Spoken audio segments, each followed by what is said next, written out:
Bonsoir à tous. Aujourd'hui, nous allons voir la différence entre les deux systèmes 4-2-3-1 et un 4-3-3 avec deux pointes basses et une pointe haute.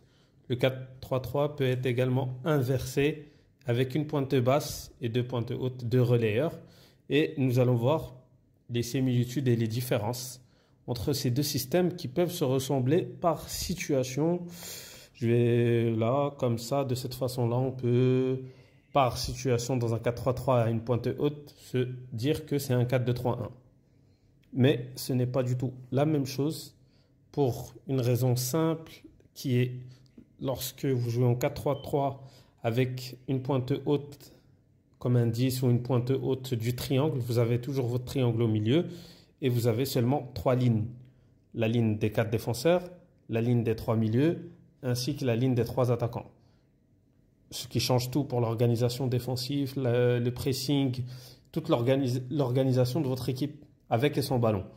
Lorsque c'est en 4-2-3-1, vous avez le système est de cette manière-là. Donc vous avez quatre défenseurs, deux milieux défensifs.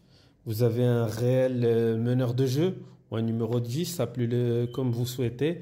Et vous avez soit un milieu gauche, un milieu droit ou un attaquant droit, un attaquant gauche et un attaquant de pointe. Donc et là, on se retrouve du coup, comme vous avez pu vous apercevoir dans le 4-3-3 avec une pointe haute, vous avez trois lignes. Là, vous en avez quatre. Vous avez une ligne de 4, une ligne de 2, une ligne de 3 et une ligne de 1.